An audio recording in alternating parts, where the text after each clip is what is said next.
जीवन का परम उद्देश्य, महासत्य, महाज्ञान, मृत्यु के बाद का जीवन। जब हम इन सभी चीजों के बारे में सोचते हैं तो आज के मॉडर्न लोगों को लगता है कि ये क्या बेकार की बातों के बारे में सोच रहे हो, पागल हो क्या।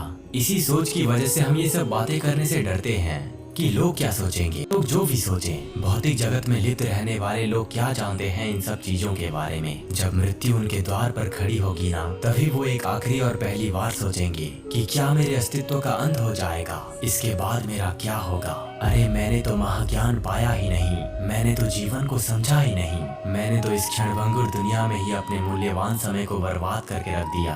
दोस्तों, दुनिया में हजारों प्रकार के लोग मौजूद होते हैं जो अपने अंदर हजारों प्रकार की इच्छाएं और लक्ष्य बना करके रखते हैं। किसी को समाज में श्रेष्ठ बनना है, तो किसी को धनवान, किसी को भौतिक सुख चाहिए, तो किसी को प्रेम, तो किसी को अकेलेपन का अनंत अंधकार। पर उन्हीं में से कुछ लोग ऐसे भी होते हैं जो अनंत को देखते हैं और ये सोचते हैं कि क्या है ये सब, समय तो बीत रहा है। मेरे शरीर से लेकर ये दुनिया और दुनिया में मौजूद समग्र जीव जंतु और प्राणी, पेड़ पौधों से लेकर सारा ब्रह्मांड धीरे धीरे अपने अंत और विनाश की ओर आगे बढ़ रहा है। क्या मैं अपना सारा जीवन बाकी आम लोगों की तरह मौज मस्ती करके बिता दूं? किताबों को रट्टा मारकर, जॉब पाकर, शादी करके, खा पीकर ऐसे ही एक दिन मर जाऊंगा? या इस महासत्य को पहचान कर अपने ज्ञान का इतना विकास कर लूं जो मुझे दूसरों से अलग सोच और एक अलग जीवन प्रदान करेगा, जो मुझे परम सत्य से मिलवाएगा और एक अनंत शांति प्रदान करेगा, जो असल में एक महाज्ञानी का अमूल्य धन होता है।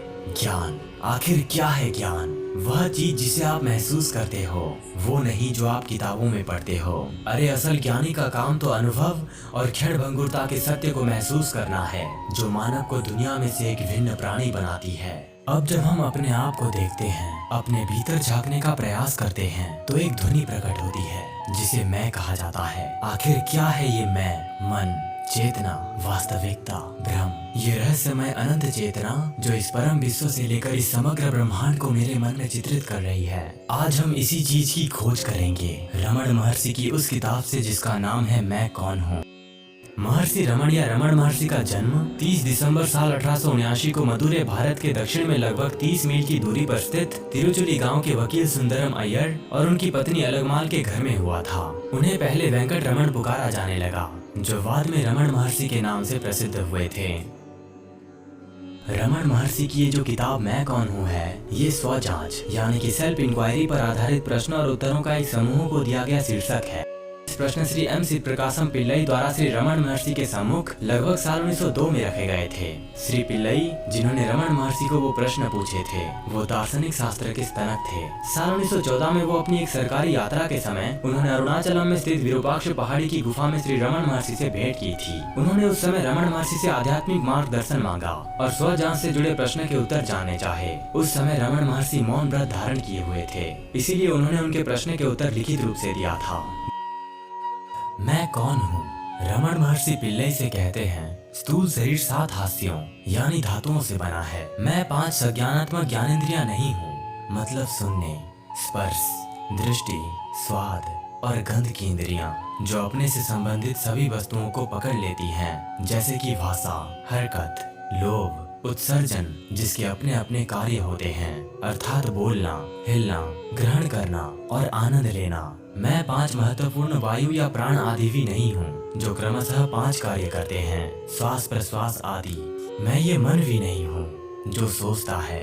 मैं विद्या और अविद्या भी नहीं हूँ, जो केवल वस्तुओं के अवशिष्ट प्रभावों के साथ परिपूर्ण है। पिल्लई दूसरा प्रश्न पूछते हैं कि अगर मैं इनमें से कोई भी नहीं हूँ तो मैं कौन हूँ?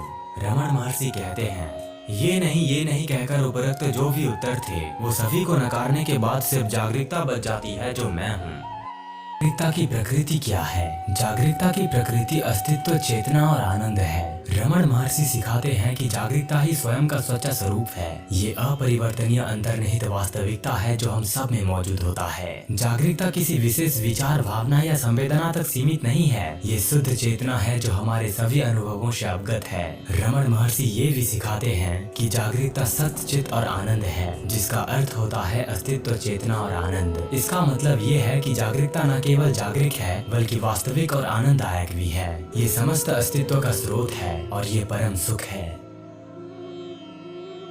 आत्मा का बोध कब प्राप्त होगा? जब ये संसार जो कि एक दृश्य है इसे हटा दिया जाएगा, तब आत्मा का जो कि एक दृष्टा है उसका बोध हो जाएगा। रमण महर्षि सिखाते हैं कि स्वयं का बोध तब प्राप्त होता है जब हम संसार के भ्रम को दूर करने में सक्षम होते हैं। ये भ्रम हमारे विचारों, भावनाओं और संवेदनाओं के साथ हमारी पहचान के कारण होते हैं। हम इन दिखावों को वास्तविकता समझने की गलती करते हैं और हम जागरूकता के रूप में अपनी वास्तविक प्रकृति को भूल जाते हैं। स्वयं का एहसास करने के लिए हमें अपने आप से मैं कौन हूँ प्रश्न पूछकर अपने वास्तविक स्वरूप की जांच करनी चाहिए। जैसे जैसे हम पूछताछ करना जारी रखेंगे, हमें अंततः एहसास होगा कि हम अपने विचार, भावनाएं या संवेदनाएं नहीं हैं, हम स्वयं जागरूकता हैं।